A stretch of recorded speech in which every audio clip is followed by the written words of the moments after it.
Hello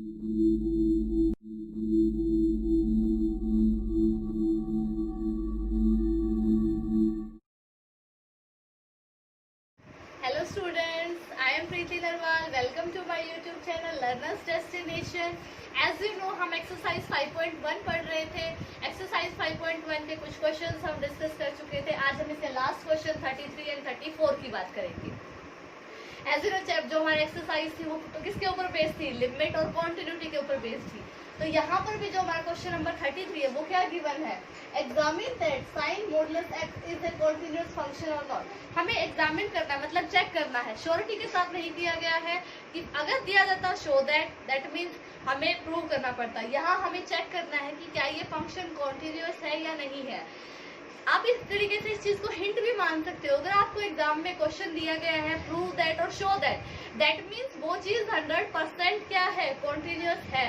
जहां आपको बोल दिया जाए एग्जामिन, इसका मतलब एग्जामिनर आपकी नॉलेज को चेक करना चाहता है कि क्या आपको इसकी नॉलेज अच्छे से है या नहीं है। आप चेक करके बताओ कि फंक्शन कॉन्टिन्यूअस है या नहीं है। ऐसे ही इस क्वेश्चन में पूछा गया है कि एग्जामिन करो, चेक करके बताओ कि क्या ये फंक्शन कॉन्टिन्यूअस है। तो चलिए इसके सॉल्यूशन को स्टार्ट करते हैं। फिर से वही बात है कि जो हमारा फंक्शन है एफ एक्स की अगर हम बात करें तो वो गिवन है साइन मॉडुलस एक्स। ये गिवन है, हमें दिखाई दे रहा है साइन मॉडुलस एक्स। इस फंक्शन को हम ऐसे ही कॉन्टिन्यूअस प्रूव नहीं कर सकते। हमें इसको फिर से किसकी हेल्प से कॉन्टिन्यूअस प्रूव करना पड़ेगा? कंपोजिशन की हेल्प से कॉन्टिन्यूअस प्रूव करना पड़ेगा। इसका मतलब इस फंक्शन को हमें दो फंक्शंस के टर्म्स में ब्रेक करना पड़ेगा। उन दोनों फंक्शंस को अलग अलग कॉन्टिन्यूअस प्रूव करना पड़ेगा और फिर हम बोलेंगे कि जो हमारा एफ एक्स है वो कॉन्टिन्यूअस है। वो दो फंक्शन किस तरीके से ब्रेक होंगे? जैसे हमने जी एक्स मान लिया मॉडुलस एक्स, हमने एच एक्स मान लिया साइन एक्स। ये दो चीजें हमने मान ली। अब हमें इस एच एक्स को भी कॉन्टिन्यूअस प्रूव करना है और हमें इस जी एक्स को भी कॉन्टिन्यूअस प्रूव करना है। अगर ये दोनों प्रूव हो जाते हैं कि कॉन्टिन्यूअस है तो फिर हम बोल देंगे कि f x is equals to g of h के इक्वल होगा। तो हमारा एफ एक्स किसके इक्वल होगा? ये हम बोल सकते हैं एच ऑफ जी एक्स के इक्वल होगा। तो जैसे ही ये चीज होगी, एच भी कॉन्टिन्यूअस जी भी कॉन्टिन्यूअस, तो हम बोल देंगे कि हमारा एफ भी कैसा होगा? फंक्शन कॉन्टिन्यूअस होगा। इसका मतलब पहले हमें इसको कॉन्टिन्यूअस प्रूव करना पड़ेगा, इसको कॉन्टिन्यूअस प्रूव करना पड़ेगा, उसके बाद हम बोल देंगे कि ये जो गिवन फंक्शन है वो कैसा है? कॉन्टिन्यूअस है। तो चलिए इनको कॉन्टिन्यूअस प्रूव करते हैं।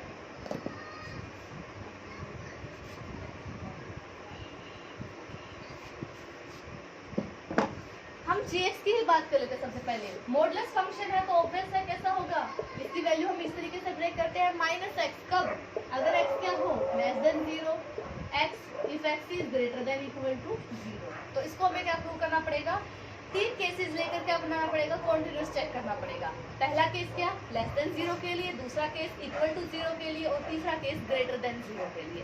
इन तीनों केसेस के लिए हम चेक करेंगे कि क्या ये फंक्शन कॉन्टिन्यूअस है या नहीं है। ओके, तो सबसे पहले केस फर्स्ट स्टार्ट करते हैं। कब? हमें c कोई जनरल नंबर कंसीडर कर लेते हैं, रियल नंबर हम मान लेते हैं c क्या है? लेस देन 0 है। फर्स्ट केस डिस्कस करते हैं। ओके, तो सबसे पहले बात है लिमिट की। Limit x approaches to c on g of x। तो limit x approaches to c, g of x की जगह वैल्यू क्या आएगी? माइनस एक्स, क्योंकि हम लेस देन 0 की बात कर रहे हैं। जैसे ही लेस देन 0 की बात हो रही है तो जैसे ही वैल्यू पुट होगी क्या आया? माइनस सी। एक्स की बात की है। इसी के लिए हम अब किसकी बात करेंगे? जी ऑफ सी की, क्योंकि हम क्या चेक करते हैं? लिमिट की और फंक्शन की वैल्यू।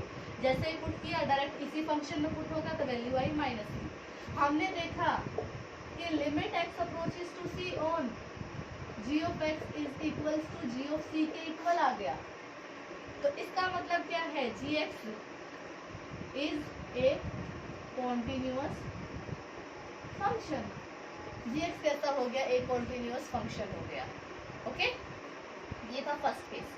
फर्स्ट केस में हमारी लिमिट की और फंक्शन की वैल्यू इक्वल आ गई तो फंक्शन कॉन्टिन्यूअस हो गया। बात करते हैं सेकेंड केस की।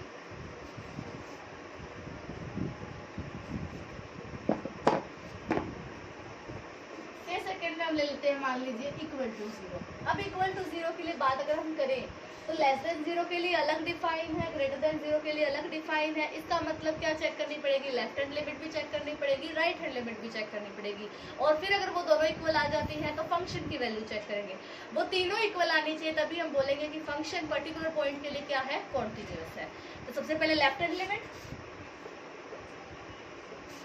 लिमिट हम जब चेक करेंगे तो limit x approaches to 0 negative 0 negative का मतलब है लेस देन 0 के लिए on g of x. Less than 0 के लिए क्या फंक्शन डिफाइन है, माइनस एक्स। तो limit x approaches to 0 negative minus x, जैसे ही वैल्यू 0 पुट करेंगे आंसर क्या आ गया, 0। राइट हैंड लिमिट की बात करते हैं। Limit x approaches to 0 positive on g of x. Limit x approaches to 0 positive greater than 0 के लिए फंक्शन क्या डिफाइन है, एक्स। जैसे वैल्यू पुट की 0, ये दोनों का इक्वल आ गए। इसका मतलब अब फंक्शन की वैल्यू की बात करते हैं। तो जी ऑफ 0 इक्वल टू 0 के लिए भी यही वैल्यू डिफाइन है, पुट करेंगे 0। फंक्शन की value left hand limit right hand limit तीनों क्या आ गई, equal. Left hand limit equals to right hand limit equals to function की वैल्यू। इसका मतलब is continuous at x equal to 0 और c इक्वल्स टू 0। इसका मतलब केस सेकंड के लिए भी हमारा फंक्शन कैसा है, कॉन्टिन्यूअस है। लेफ्ट हैंड लिमिट भी राइट हैंड लिमिट भी और फंक्शन की वैल्यू भी तीनों इक्वल आ गई। ओके, तो केस सेकंड के लिए भी फंक्शन कैसा मिल गया हमें, कॉन्टिन्यूअस मिल गया।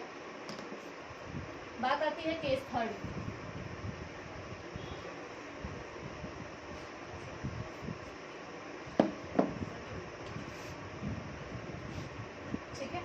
केस थर्ड ग्रेटर देन 0 के लिए तो फिर से लिमिट की value x approaches to c on g of x।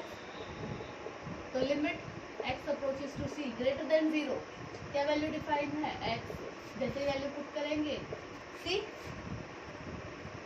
g of c की वैल्यू वो भी c, क्योंकि ग्रेटर देन 0 की बात कर रहे हैं। फिर से हमारी जो लिमिट की वैल्यू है x approaches to c on g of x equals to g of c। इसका मतलब क्या है, gx is continuous for x greater than 0। तो हमारा x लेस देन 0 हो, x इक्वल टू 0 हो या x ग्रेटर देन 0, तीनों ही केसेस में फंक्शन क्या है, कॉन्टिन्यूअस है। इसका मतलब gx कैसा फंक्शन है, कॉन्टिन्यूअस फंक्शन है। ओके, अब बात आती है जो हमने hx डिफाइन किया था।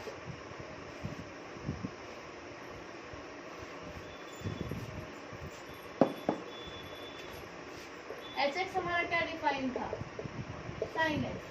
हमें इसको कॉन्टिन्यूअस प्रूव करना है। अब इसको कॉन्टिन्यूअस प्रूव करना है तो फिर से हम लिमिट की वैल्यू चेक करेंगे। लिमिट की वैल्यू चेक करने के लिए हम इस x को एक general number c plus h के इक्वल मान लेते हैं। और जैसे ही हमारा x c को अप्रोच करेगा, हमारा x किसको अप्रोच करेगा, 0। तो ऑब्वियस है जैसे ही हम c पुट करेंगे तो c माइनस c 0। ओके, तो इसका मतलब x जैसे ही c को अप्रोच करेगा, x किसको अप्रोच कर जाएगा, 0 को। तो हम लिमिट की वैल्यू चेक करेंगे। लिमिट h अप्रोचेस टू 0 इस फंक्शन के लिए साइन x की जगह क्या पुट होगा, क्योंकि हम लिमिट h की टर्म्स में लगा रहे हैं तो x भी h की टर्म्स में पुट होगा। तो limit h approaches to 0 sine of c plus h। यहाँ क्या फॉर्मूला लगेगा हमारा, sine of a plus b का फॉर्मूला लगेगा। क्या होता है, sine a sine b plus sine a cos b, my mistake, sine a cos b that means cos h plus sine a हम साइन बी कॉस सी। कुछ इस तरीके से वैल्यू पुट होगी हमारी। क्या होता है, sine a cos B plus cos A sine B, कुछ इस तरीके से होता है। अब हम पुट करते हैं ये लिमिट। लिमिट की प्रॉपर्टी क्या होती है कि अगर बीच में प्लस का ऑपरेशन या माइनस का है तो लिमिट क्या होगी, दोनों पर अलग अलग सेपरेटली खुलेगी। तो ये भी अलग अलग सेपरेटली अप्लाई होगी। तो जैसे ही अलग अलग अप्लाई होगी, limit h approaches to 0 on first one sine c cos h plus limit h approaches to 0 on sine h cos c। h0 यहाँ पर साइन 0 की वैल्यू 0, इसका मतलब ये पूरा का पूरा फंक्शन क्या बन गया, 0। यहाँ जैसे 0 पुट होगा, साइन सी में तो कोई इफेक्ट होना है, cos 0 1, इसका मतलब क्या वैल्यू आ गई हमारी, साइन सी के इक्वल आ गई। ठीक है, इसी के लिए अगर हम बात करें एच एक्स की, एच सी की वैल्यू की बात करें, लिमिट के लिए तो वैल्यू क्या आ गई हमारी, साइन सी के इक्वल आ गई।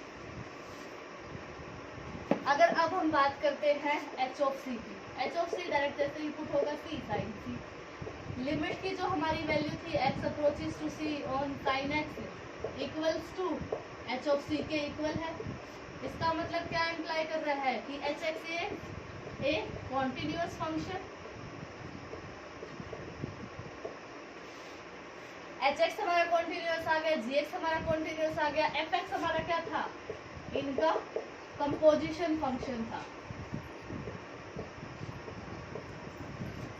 तो एच भी कॉन्टिन्यूअस है, जी भी कॉन्टिन्यूअस है, तो एफ भी कैसा बनेगा, कॉन्टिन्यूअस फंक्शन बनेगा। क्योंकि हमारी क्या प्रॉपर्टी थी, हमने एक प्रॉपर्टी पढ़ी थी कि composition of two continuous function is again a continuous function. तो एफ एक्स इनकी क्या है, कंपोजिशन है, तो एफ एक्स भी कैसा फंक्शन होगा, कॉन्टिन्यूअस फंक्शन होगा। तो एग्जामिन करने के लिए बोला गया था, तो हम क्या बोलेंगे आफ्टर एग्जामिनिंग, या हम बोलेंगे कि after checking we have found that fx is a continuous function, या आप लिख सकते हो fx is a everywhere continuous function, or we can say that there is no point of discontinuity for this function and this function is everywhere continuous function। किसी भी तरीके से आप इस क्वेश्चन को लिख सकते हो। ओके, आई होप आपको क्वेश्चन समझ में आ गया होगा। अगर कोई डाउट रह जाए तो कमेंट में जरूर पूछिएगा, और वीडियो अच्छी लगे तो वीडियो को लाइक भी जरूर कीजिएगा। ओके, चलिए स्टूडेंट, अब हम डिस्कस करते हैं क्वेश्चन नंबर 34। क्वेश्चन नंबर 34 क्या है हमारा, find the point of discontinuity for fx is equals to this. ये आपका फंक्शन डिफाइन है और इसके लिए आपको point of discontinuity find out करनी है, या फिर आप ये चेक कर सकते हो कि क्या ये फंक्शन एवरीवेयर कॉन्टिन्यूअस है या नहीं है।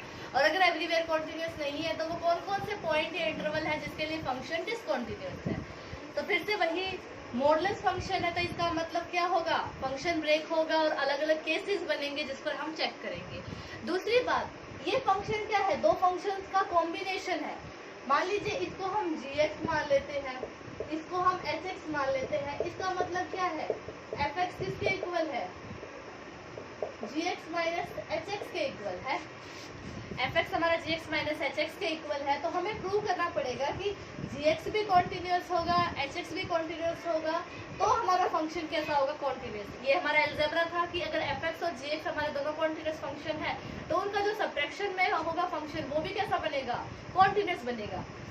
हम इनके लिए चेक करेंगे, gx के लिए अलग से चेक करेंगे, hx के लिए अलग से चेक करेंगे कि कौन कौन से पॉइंट पर ये फंक्शन कॉन्टिन्यूअस है या डिसकॉन्टिन्यूअस है। जिस पर हमारा कोई भी फंक्शन डिसकॉन्टिन्यूअस होगा उसके लिए हमारा फंक्शन fx भी क्या हो जाएगा, डिसकॉन्टिन्यूअस हो जाएगा। जो मॉडुलस फंक्शन है हमारा मोड एक्स, वो हमने लास्ट क्वेश्चन में ही डिस्कस किया था, तो मैं उसको रिपीट नहीं कर रही हूँ। हम सिर्फ फिलहाल hx के लिए चेक करेंगे। तो हमारा hx किसके इक्वल है, मोड ऑफ x प्लस 1 के इक्वल है। जैसे ही मॉडुलस फंक्शन ओपन होगा तो ये हमारा कुछ इस तरीके से बनेगा, माइनस एक्स प्लस 1। किसके लिए, हमेशा इसको खोलने के लिए तरीका याद रखिए, जो आपका x प्लस 1 है ना, जो अंदर टर्म है उसको ग्रेटर देन 0 लीजिए, इसका मतलब x ग्रेटर देन माइनस 1। तो आपका जो केस बन रहा है वो किस पर बन रहा है, माइनस 1 पर बन रहा है। तो ये कब होगा, जब x क्या होगा, लेस देन माइनस 1 होगा। दूसरा केस आपका होगा x प्लस 1 अगर x आपका greater than equal to minus 1 होगा। इस तरीके से आपका फंक्शन ब्रेक हुआ। क्या करोगे आप, अंदर का जो पॉइंट है उसको इक्वल टू 0 रखो या ग्रेटर देन 0 रखो, कि ये टर्म क्या होनी चाहिए, इक्वल टू 0। यहाँ से आप चेक करोगे कि वो कौन सा फंक्शन होगा जिस पर पॉइंट होगा जिस पर हम हमारे फंक्शन को ब्रेक करेंगे। तो इसका मतलब अब जो केसेस बनेंगे वो लेस देन माइनस 1 के लिए, इक्वल टू माइनस 1 के लिए और ग्रेटर देन माइनस 1 के लिए बनेंगे। ओके, तो फिर से इसका मतलब वही 3 केसेस। पहले केस की बात कर लेते हैं। केस फर्स्ट, हमने c कोई भी नंबर कंसिडर किया, रियल नंबर है और c की वैल्यू क्या है, ग्रेटर देन माइनस 1। ये केस ले लिया था। ओके, तो limit x approaches to c और hx, limit x approaches to c, hx हमारा माइनस 1 से क्या है, c माइनस 1 से बड़ा है, तो फंक्शन क्या डिफाइन है, ये x प्लस 1। जैसे ही वैल्यू पुट करोगे c प्लस 1। ठीक है, दूसरा हमारे hx की डायरेक्ट पॉइंट पुट करने पर भी वैल्यू क्या आएगी, x प्लस वन पुट होगा c प्लस वन, दोनों वैल्यूज कैसी आ गई, equal. That means limit x approaches to c on hx equals to h of c के इक्वल है। इसका मतलब क्या है, hx is continuous for c greater than minus one. पहले केस के लिए तो क्या हमारा कॉन्टिन्यूअस है। दूसरे केस की बात करते हैं।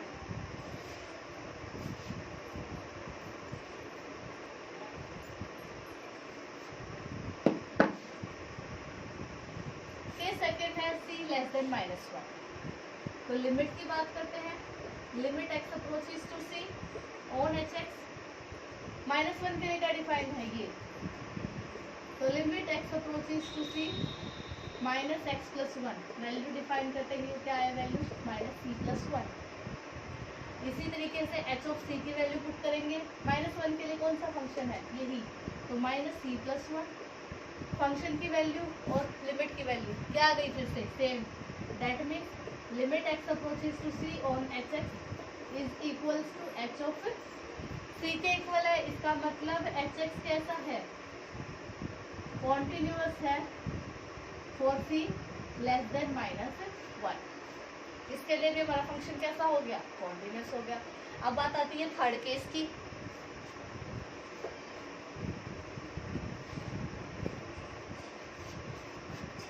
थर्ड केस हमारा क्या है,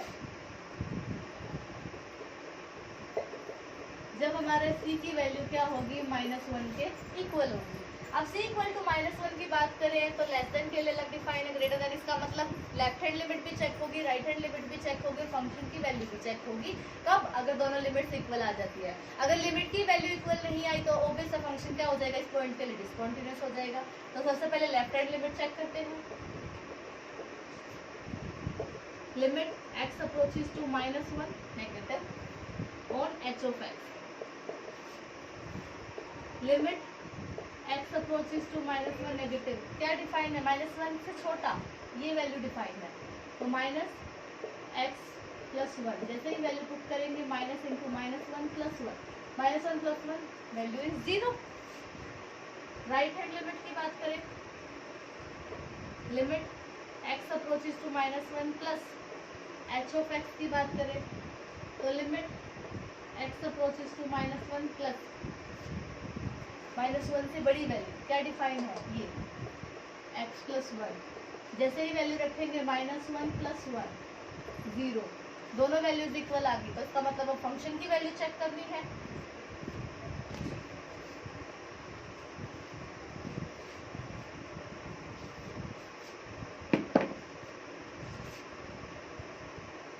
एच ऑफ वन की वैल्यू चेक करनी है। इक्वल्स टू वन के लिए, सॉरी माइनस वन के लिए कौन सा फंक्शन डिफाइन है, ये, तो minus one plus one equal to zero.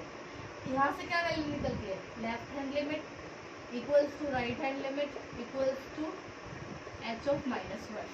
तीनों वैल्यूज इक्वल आ गई, इसका मतलब एच एक्स क्या है, कॉन्टिन्यूअस है at c equals to minus one के लिए। तो हमने तीन केसेस पढ़े एच एक्स के लिए, सी लेस देन माइनस वन के लिए भी कॉन्टिन्यूअस है, सी ग्रेटर देन माइनस वन के लिए भी कॉन्टिन्यूअस है, सी इक्वल्स टू माइनस वन के लिए भी क्या है, कॉन्टिन्यूअस है। तीनों केसेस में कॉन्टिन्यूअस है, तो एच एक्स हमारा कॉन्टिन्यूअस हो गया। जी एक्स मैंने लास्ट क्वेश्चन में ये दिखाया था कि कॉन्टिन्यूअस फंक्शन है, तो जी एक्स भी कॉन्टिन्यूअस है, एच एक्स भी कॉन्टिन्यूअस है। सो आप कहेंगे by using algebra of continuous function F x is also a continuous function. दोनों फंक्शंस कॉन्टिन्यूअस है तो एफ एक्स भी कॉन्टिन्यूअस है। और आप लिखेंगे कि पॉइंट ऑफ डिसकॉन्टिन्यूटी पूछा गया था आपसे, तो आप लिखोगे as the function is everywhere continuous function so there is no point of discontinuity for this particular function. Okay, I hope आपको एक्सरसाइज समझ में आई होगी। आज आपकी एक्सरसाइज खत्म होती है, कल हम एक नया टॉपिक स्टार्ट करेंगे, डिफरेंशिएशन। वो एक टोटली थोड़ा सा लिंक तो है कॉन्टिन्यूटी के साथ, लिमिट के साथ है, लेकिन एक अलग टॉपिक है।